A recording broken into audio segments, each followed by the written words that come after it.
ณมุมมืดหลังอาคารเรียนเก่าของโรงเรียนหมอนทองพิทยาคมเสียงเอะอะโวยวายดังลั่นกลบเสียงนกร้องฝุ่นตลบอบอวนไปทั่วบริเวณกลางวงล้อมคือเด็กหนุ่มรูปร่างสันทัดผิวคล้ำกร้านแดดเสื้อนักเรียนหลุดลุ่ยเปื้อนคราบฝุ่นนามว่าเตนรากรที่ข้อนิ้วของเขามีรอยถลอกปอกเปิกและที่มุมปากมีรอยช้ำเลือดหยุดเดี๋ยวนี้พวกเธอทำบ้าอะไรกันเสียงตะโกนทรงพลังของอาจารย์ฝ่ายปกครองดังขึ้นวงล้อมเด็กเกเรแตกกระเจิงหนีไปคนละทิศละทางเหลือเพียงเตที่ยังยืนนิ่งไม่หนีไม่กลัวและไม่สำนึกผิดในห้องปกครองที่แอร์เย็นเฉียบบรรยากาศกลับร้อนระอุอาจารย์ฝ่ายปกครองวางเอกสารลงบนโต๊ะเสียงดังปั้งนรากรนี่มันครั้งที่เท่าไหร่แล้วเตนรากรนั่งกอดอกนิ่งเขาเม้มปากแน่นแซงทำเป็นไม่แคร์โลกทั้งที่ในใจลึกๆเขากำลังเคว้งคว้างพ่อแม่แยกทางยายก็แก่มากแล้วถ้าโดนไล่ออกชีวิตเขาคงจบสิ้นจริงๆทันใดนั้นประตูห้องปกครองก็เปิดออกชายรูปร่างท้วมหนาผิวคล้ำจากตากแดดเดินเข้ามาด้วยท่าทางสุขุมเขาคือครูพลครูพละผู้เงียบขรึมเดี๋ยวก่อนครับอาจารย์ครูพลพูดด้วยน้ำเสียงทุ้มต่ำเด็กคนนี้ผมขอได้ไหมครับอาจารย์ฝ่ายปกครองหันมามองตาโตครูพลจะเอาไปทำไมเด็กก้าวร้าวแบบนี้รังแต่จะสร้างปัญหาครูพลเดินเข้าไปอยู่ตรงหน้าเตนรากรเขามองลึกเข้าไปในดวงตาที่แข็งกร้าวนั้นไม่ได้มองด้วยความรังเกียจแต่มองเหมือนช่างจิรนัยพลอยที่เห็นอะไรบางอย่างซ่อนอยู่ในก้อนหินสกปรกไอ้นุ่มครูพลเอ่ยขึ้นเอ็งดูมีแรงเหลือเฟือนะเอาแรงไปชกต่อยชาวบ้านมันได้อะไรได้แผลหรือได้เท่เตเงยหน้ามองครูพลอย่างท้าทายแล้วครูมายุ่งไรด้วยครูพลไม่โกรธแต่กลับยิ้มมุมปากข้ายื่นข้อเสนอถ้าเองไม่อยากโดนไล่ออกเป็นภาระให้ยายเองต้องร้องไห้เองต้องมาเจอกับข้าที่สนามฟุตบอล4 โมงเย็นทุกวันห้ามสายห้ามขาดแม้แต่วันเดียวเต้ชะงักไปคำว่ายายสะกิดใจเขาอย่างจังเขาขมวดคิ้วมองหน้าครูพละจอมตื้อคนนี้แค่เตะบอลเหรอครับไม่ใช่แค่เตะบอลครูพลตอบเสียงหนักแน่นแต่มาเรียนรู้ที่จะเป็นคนตกลงไหมถ้าไม่ตกลงก็เดินออกจากประตูโรงเรียนไปได้เลยความเงียบปกคลุมห้องเต้มองไปที่ประตูทางออกอิสระแบบนักเลงข้างถนนรออยู่ตรงนั้นแต่ภาพยายที่บ้านผุดขึ้นมาเขาถอนหายใจยาวพลางกระแทกหลังพิงเก้าอี้ก็ได้ไปก็ไปเต้ตอบแบบสงๆครูพลยิ้มรับดีงั้นเย็นนี้เจอกันเตรียมใจไว้ให้ดีล่ะเพราะนรกของจริงมันไม่ได้อยู่ที่ห้องปกครองแต่มันอยู่ที่สนามหญ้าของข้าเตนรากรเดินออกจากห้องปกครองด้วยความหงุดหงิดโดยที่ไม่รู้เลยว่าการตัดสินใจรับคำท้าแบบส่งๆในวันนี้จะเป็นก้าวแรกที่เปลี่ยนชีวิตของไอเด็กเกเรไปตลอดกาลเวลา 4 โมงเย็นที่สนามฟุตบอลของโรงเรียนหมอนทองพิทยาคมที่หญ้าแหว่งวิ่นจนเห็นดินลุกรังสีแดงเตเดินลากเท้าเข้ามาในสนามด้วยท่าทางยียวนกวนประสาทเขาไม่ได้ใส่ชุดกีฬาแต่ยังคงสวมเสื้อนักเรียนที่หลุดลุ่ยและกางเกงกากีขาสั้นส่วนที่เท้าคือรองเท้านักเรียนสีน้ำตาลคู่เก่าพื้นสึกจนโล้นแทบไม่เหลือดอกยางไหนละบอลเตตะโกนถามห้วนๆพลางมองหาลูกฟุตบอลหวังจะเตะอัดระบายอารมณ์สักตูม2 ตูมปรี๊ดเสียงนกหวีดแสบแก้วหูดังขึ้นครูพลยืนกอดอกอยู่กลางสนามหน้าตานิ่งเฉยสวมหมวกแก๊ปสีซีดและชุดวอร์มเต็มยศแม้อากาศจะร้อนอบอ้าวใครสั่งให้เองถามหาบอลวันนี้และอาทิตย์นี้ทั้งอาทิตย์หน้าที่ของเองคือวิ่งเตทำหน้าเหมือนได้ยินเรื่องตลกผมมาเตะบอลนะครูไม่ได้มาแข่งวิ่งมาราธอน50 รอบวิ่งให้ครบถ้าไม่ครบพรุ่งนี้ไม่ต้องมาและเตรียมเก็บกระเป๋าออกจากโรงเรียนได้เลยเตกัดฟันกรอดอยากจะเดินหนีกลับบ้านเสียเดี๋ยวนี้แต่คำขู่เรื่องไล่ออกมันค้ำคออยู่ก่อนจะเริ่มออกวิ่งด้วยความไม่เต็มใจช่วงแรกเตวิ่งเร็วเหมือนคนบ้าพลังแต่พอผ่านรอบที่15ขาเริ่มล้าลมหายใจเริ่มติดขัดเหงื่อไหลเข้าตาจนแสบและที่ทรมานที่สุดคือเท้า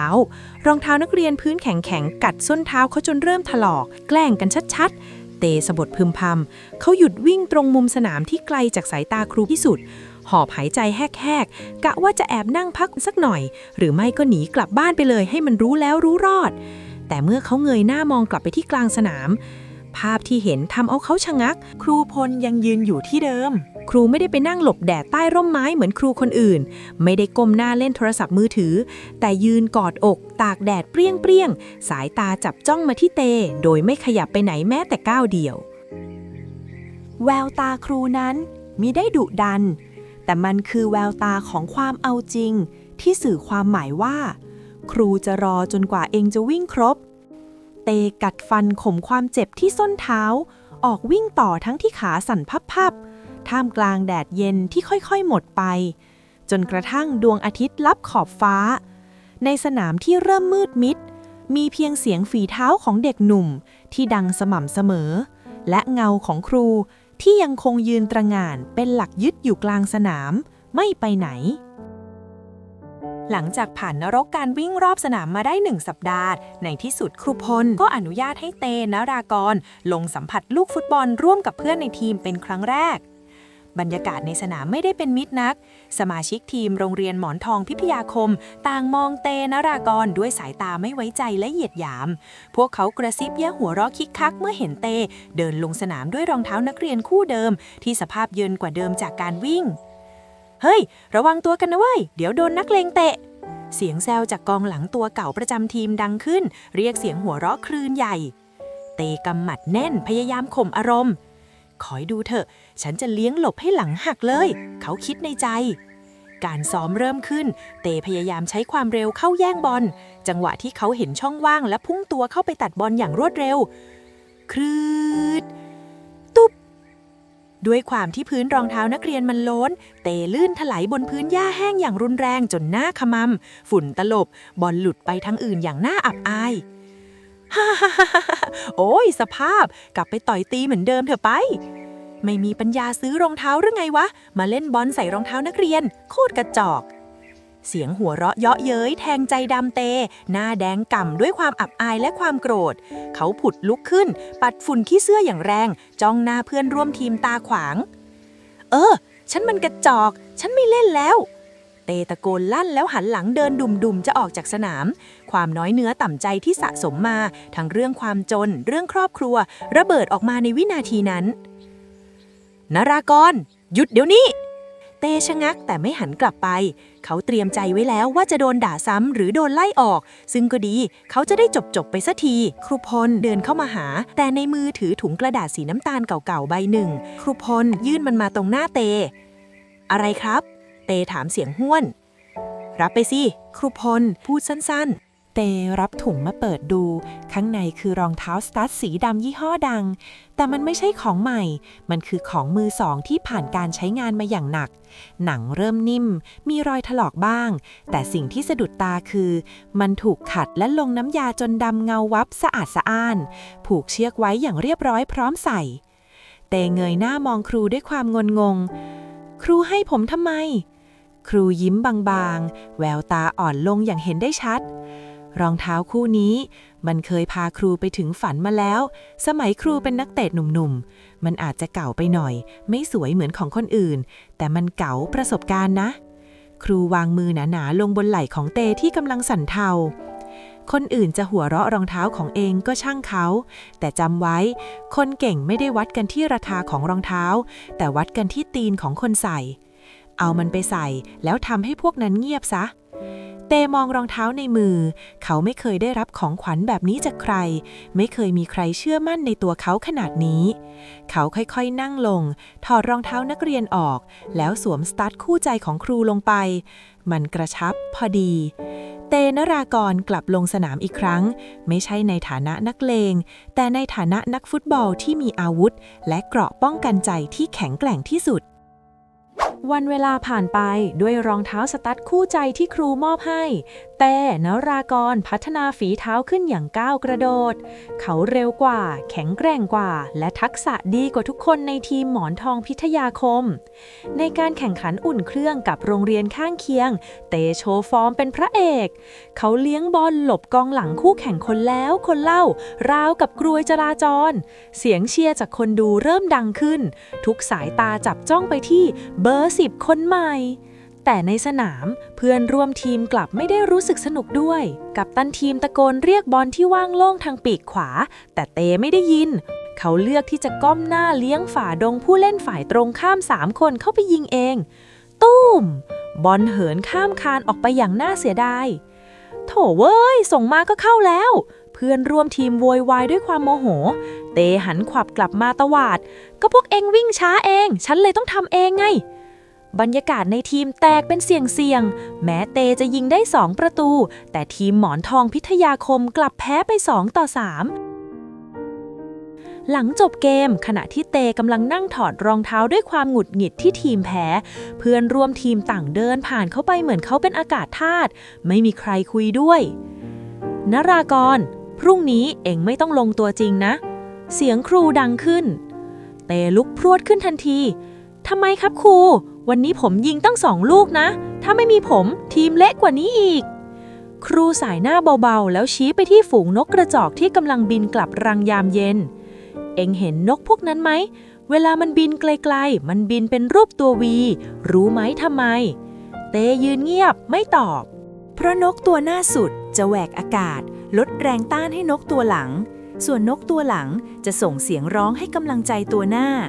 และเมื่อตัวหน้าเหนื่อยมันจะบินไปต่อท้ายให้ตัวอื่นขึ้นมานำแทนพวกมันถึงบินข้ามทะเลได้ครูพลจ้องตาเตเขม็งแต่เอ็งเล่นบอลเหมือนนกอินทรีที่หลงตัวเองคิดว่าปีกแข็งบินเดี่ยวได้เอ็งอาจจะบินเร็วที่สุดแต่ถ้าเจอลมพายุเอ็งจะร่วงเป็นตัวแรกเพราะไม่มีใครคอยประคองหลังให้เอ็งเลยไปนั่งข้างสนามซะไปดูว่าฟุตบอลที่เพื่อนช่วยเพื่อนมันเป็นยังไงตลอดสัปดาห์นั้นเตถูกดรอปเป็นตัวสำรองเขาต้องนั่งกัดเล็บดูเพื่อนๆที่ทักษะด้อยกว่าเขาเล่นบอลด้วยรอยยิ้มช่วยกันไล่บอลช่วยกันส่งแม้จะดูไม่หวือหวาแต่ทุกคนดูเป็นหนึ่งเดียวกันความรู้สึกโดดเดี่ยวกัดกินใจเตเขาเก่งที่สุดในทีมแต่กลับไม่มีใครต้องการเขาเริ่มเข้าใจแล้วว่าการเป็นหมาป่าโดดเดี่ยวมันเท่แค่ในหนังแต่ในสนามจริงมันคือความพ่ายแพ้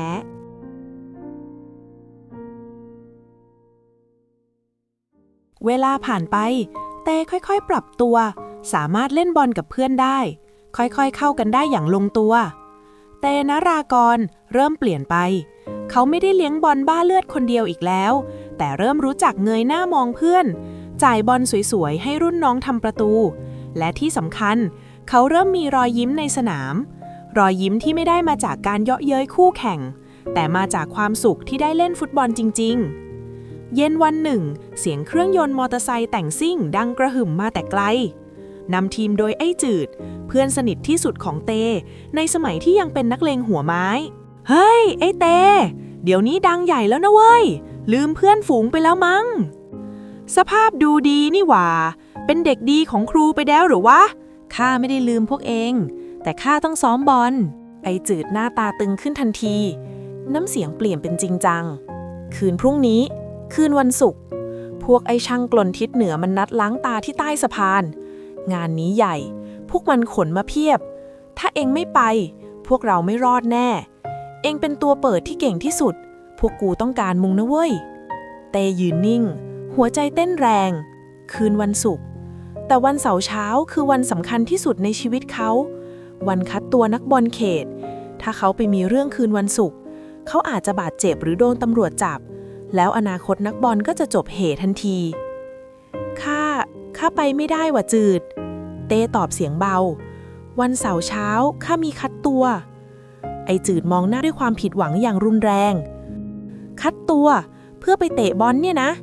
เอ็งทิ้งเพื่อนทิ้งศักดิ์ศรีเพื่อลูกกลมๆลูกเดียวเนี่ยนะก็ได้ถ้าเอ็งเลือกทางนั้นก็จำไว้ว่าเอ็งไม่มีเพื่อนชื่อจืดอีกต่อไปนี้ทางใครทางมันแต่ถ้าเอ็งเปลี่ยนใจเที่ยงคืนพรุ่งนี้ที่เก่ากูจะรอมึงเป็นคนสุดท้ายเสียงเครื่องยนต์ดังกระหึ่มขึ้นอีกครั้งก่อนที่แก๊งมอเตอร์ไซค์จะบิดออกไปทิ้งให้เตยืนเกาะรั้วมองตามฝุ่นควันด้วยความสับสนข้างหลังคือสนามฟุตบอลที่มีอนาคตรออยู่ข้างหน้าคือเพื่อนรักที่เคยร่วมเป็นร่วมตายทางแยกนี้เลือกทางไหนก็เจ็บปวดพอกันคืนวันศุกร์บรรยากาศในห้องนอนเล็กๆของเตเงียบสงัดจนได้ยินเสียงลมหายใจของตัวเองนาฬิกาบนผนังบอกเวลา 23:50 นาที อีกแค่10 นาทีก็จะถึงเวลานัดหมายที่ใต้สะพานมือข้างซ้ายกำโทรศัพท์แน่นส่วนมือข้างขวาวางอยู่บนรองเท้าสตั๊ดของครูพลสายตาเขาสั่นไหวมองสลับไปมาระหว่างเพื่อนกับอนาคตหน้าจอโทรศัพท์สว่างวาบข้อความจากไอ้จืดเด้งขึ้นมาภาพยายที่แก่เฒ่าภาพครูพลที่ยืนตากแดดรอเขาภาพประตูทีมชาติที่เขาเริ่มฝันถึงมันชัดเจนขึ้นเรื่อยๆขอโทษนะจืดแล้วล้มตัวลงนอนคลุมโปลงพยายามข่มตานอนทั้งน้ำตาเพื่อตื่นไปคัดตัวในตอนเช้าวันเสาร์ณสนามกีฬาจังหวัดบรรยากาศคึกคักไปด้วยนักฟุตบอลเยาวชนนับร้อยคนเขาพยายามสลัดเรื่องเมื่อคืนออกจากหัวขณะที่เขากำลังวอร์มอัพเตรียมลงทดสอบฝีเท้าเสียงของรุ่นน้องคนหนึ่งที่รู้จักกับแก๊งไอ้จืดก็ดังขึ้นพี่เต้พี่รู้ข่าวยังเมื่อคืนพวกพี่จืดโดนรุมเละเลยพี่พวกนั้นมันดักเล่นงานทีเผลอพี่จืดโดนหนักสุดเห็นว่าโดนไม้ฟาดที่กระดูกสันหลังหมอบอกว่าพี่จืดอาจจะเดินไม่ได้อีกเลยโลกทั้งใบหมุนคว้างแต่หูอื้อจนไม่ได้ยินเสียงรอบข้างเสียงนกหวีดเรียกตัวนักกีฬาลงสนามดังขึ้นแต่ขาของเต้กลับก้าวไม่ออกถ้ากูไปมันคงไม่เป็นแบบนี้กูทิ้งมันกูทำให้มันพิการคำว่าคนทรยศดังก้องในหัวเตซ้ำแล้วซ้ำเล่าในการทดสอบฝีเท้าเตนารากรที่เคยเป็นดาวรุ่งกลายเป็นเหมือนคนไร้วิญญาณเขาจับบอลลั่นจ่ายบอลเสียและยืนเหม่อลอยกลางสนามจนโค้ชคัดตัวสายหน้าครูพลที่ยืนดูอยู่ข้างสนามตะโกนเรียกชื่อเขาแต่เตไม่ได้ยินอะไรอีกแล้วสุดท้ายเตเดินออกจากสนามทั้งที่ยังไม่จบการทดสอบเขาเดินผ่านครูพลไปโดยไม่สบตาน้ำตาลูกผู้ชายไหลพรากอาบแก้มผมขอโทษครับครูผมเล่นไม่ได้เต้ถอดรองเท้าสตั๊ดคู่ใจทิ้งไว้ข้างสนามแล้ววิ่งเท้าเปล่าออกจากสนามกีฬามุ่งหน้าไปโรงพยาบาลทิ้งความฝันที่อยู่แค่เอื้อมมือเพื่อไปหาความจริงที่เจ็บปวดที่สุดในห้องพักฟื้นโรงพยาบาลรัฐเต้นั่งก้มหน้าอยู่ข้างเตียงผู้ป่วยมือของเขากุมมือที่หยาบกร้านของจืดเอาไว้แน่นร่างกายเต็มไปด้วยผ้าพันแผลและที่สำคัญท่อนล่างของเขาขาของจืดโดนผ้าพันแผลและดามเหล็กกูขอโทษว่าจืดถ้ากูไปกับมึงคงไม่เป็นแบบนี้เตพร่ำเพ้อคำเดิมซ้ำๆเหมือนคนเสียสติกูจะไม่เล่นบอลแล้วกูจะมาดูแลมึงกูจะไม่เห็นแก่ตัวอีกแล้วทันใดนั้นแรงบีบเบาๆที่มือทำให้เตเงยหน้าขึ้นจืดลืมตาตื่นขึ้นมาแววตาของจืดดูอิดโรยแต่มันยังคงเป็นไอจืดคนเดิมมึงร้องไห้ทำไมวะไอเตจืดพูดเสียงแห้งแหบพยายามฝืนยิ้มจืดขามึงเตพูดไม่ออกจืดมองลงไปที่ขาตัวเองแล้วถอนหายใจหมอบอกกูแล้วจืดหันกลับมาจ้องตาเตแววตาจริงจังแต่ที่กูเจ็บใจกว่าที่ขาหักคือกูได้ข่าวว่ามึงทิ้งการคัดตัวกูจะเล่นต่อได้ไงเพื่อนกูเป็นแบบนี้กูทำไม่ได้ไอเตฟังฉันนะขาข้ามันพิการไปแล้วต่อให้มึงเลิกเล่นบอลขากูก็ไม่คืนกลับมาหรอกจืดดึงคอเสื้อเตให้เข้ามาใกล้ๆฟังนะเว้ยเพื่อนรักตอนนี้ฉันวิ่งไม่ได้แล้วฉันไปเตะปากหมาพวกนั้นไม่ได้แล้ว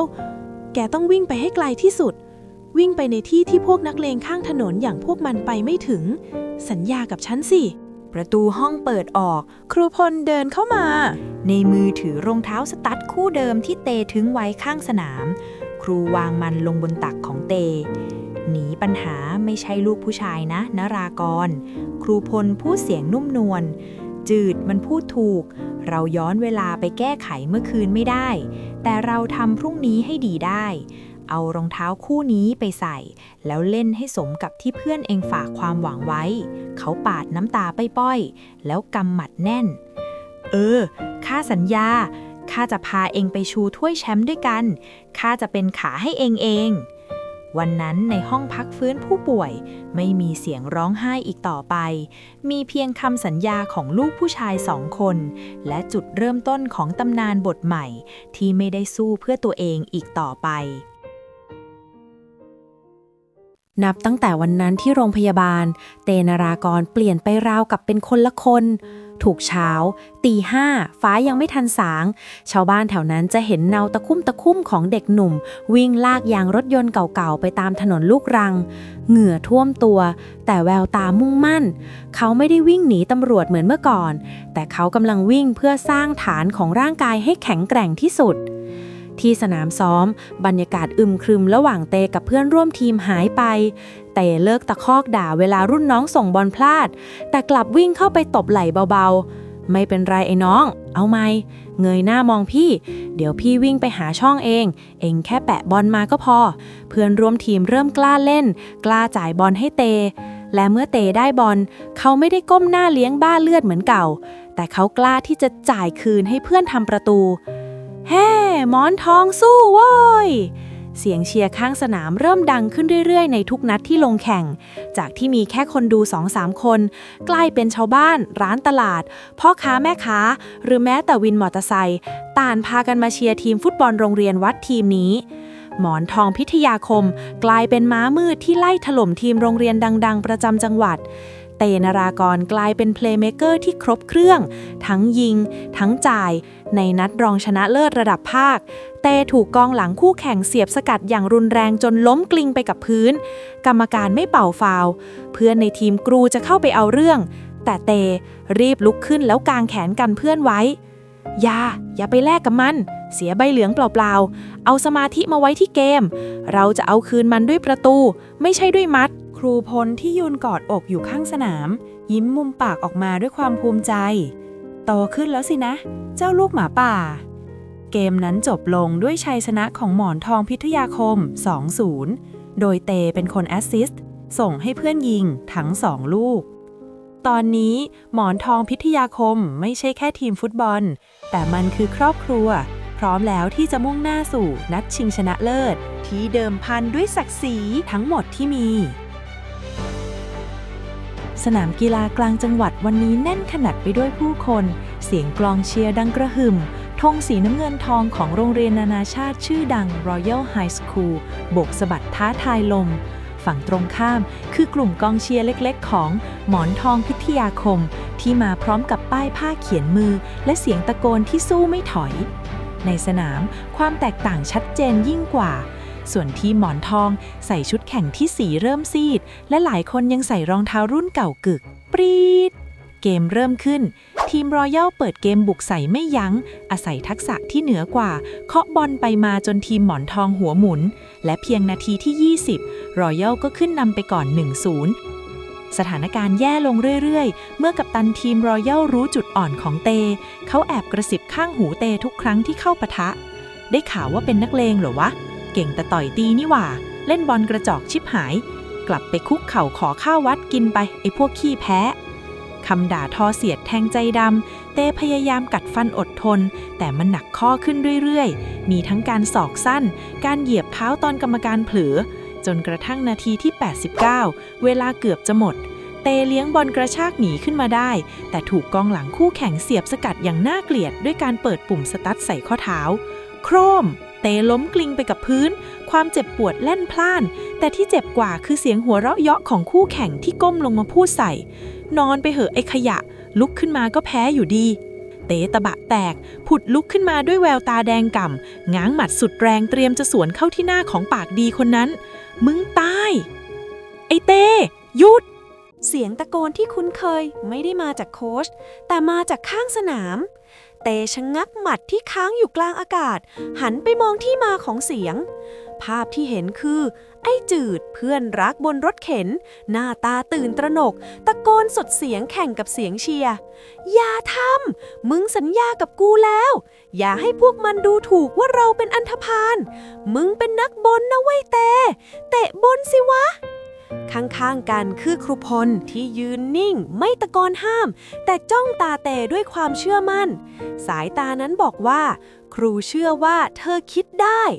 เตมองหมัดตัวเองมองหน้าคู่แข่งที่ยืนยิ้มเยอะรอให้เขาต่อยเพื่อจะโดนใบแดงแล้วมองไปที่สกอร์บอร์ดที่เวลาเหลือแค่นาทีเดียวเขาสูดหายใจเข้าลึกคลายหมัดออกแล้วก้มลงหยิบบอลมาตั้งที่จุดฟรีคิก ระยะ30 หลา มุมแคบ ทุกคนคิดว่าเตจะโยนให้เพื่อนหม่ง เตถอยหลัง3 ก้าว มองไปที่เสา2 วิ่งเข้าไป แล้วซัดเต็มข้อด้วยหลังเท้า ตูมเสียบสามเหลี่ยมเสาไกลเข้าไปอย่างงดงาม ชนิดที่ผู้รักษาประตูได้แต่ยืนมอง เฮ้ เสียงกองเชียร์หมอนทองระเบิดดังสนั่นหวั่นไหว สกอร์บอร์ดเปลี่ยนเป็น1-1ในนาทีสุดท้าย เตไม่ได้วิ่งไปดีใจท่ากวนๆ แต่เขาวิ่งตรงไปที่มุมธง ชี้มือไปที่ไอ้จืด แล้วตะเบะท่าวันทยหัดให้เพื่อนรัก เป็นสัญลักษณ์ว่า ลูกนี้กูยิงให้มึง เสียงนกหวีดจบเกมดังขึ้น เสมอ1-1 ต้องตัดสินด้วยการดวลจุดโทษ บทสรุปของตำนานกำลังจะถูกเขียนขึ้นในอีกไม่กี่อึดใจข้างหน้า การดวลจุดโทษดำเนินมาถึงคนที่ 5 ซึ่งเป็นคนสุดท้าย สกอร์เสมอกันอยู่ที่ 4-4 ถ้าเตนรากรยิงเข้า หมอนทองพิทยาคมจะเป็นแชมป์ทันที แต่ถ้ายิงพลาด ความฝันทั้งหมดอาจพังทลาย ปรี๊ดเตวิ่งเข้าไปหาบอลอย่างมั่นใจ เวียงเท้าขวาเตะเต็มแรง ตูมลูกฟุตบอลพุ่งว่าเป็นเส้นตรง เสียบมุมขวาบนอย่างเด็ดขาด ผู้รักษาประตูพุ่งไปถูกทางแต่รับไม่ทัน ตุ้ง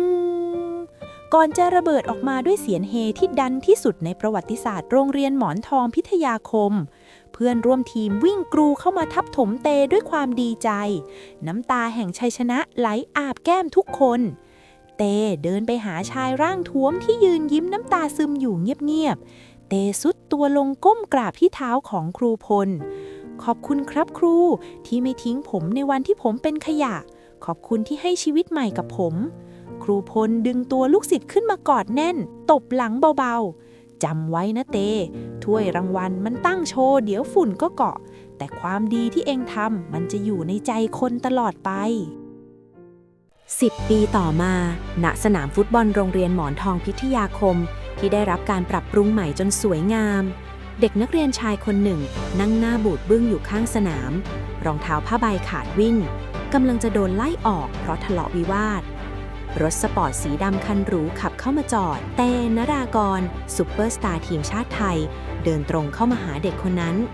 เด็กหนุ่มเงยหน้ามองอย่างตกตะลึง พี่เต เตยิ้ม ถอดรองเท้าสตั๊ดคู่ใหม่เอี่ยมที่ตัวเองใส่อยู่ ยื่นให้เด็กคนนั้น รองเท้าเองพังหมดแล้วนี่ เอาของพี่ไปใส่ แล้วลุกขึ้นมาวิ่งซะทำไมพี่ถึงให้ผม เด็กถามเสียงสั่น เพราะพี่เคยเป็นเองมาก่อน และที่นี่ไม่ได้สร้างแค่นักบอล แต่ที่นี่สร้างคน ถ้าเองพร้อมจะเปลี่ยนตัวเอง สนามแห่งนี้ยินดีต้อนรับเสมอ เด็กหนุ่มรับรองเท้ามากอดไว้แน่น น้ำตาคลอเบ้า และตำนานบทใหม่ก็กำลังจะเริ่มต้นขึ้นอีกครั้ง ณ สนามแห่งความหวังแห่งนี้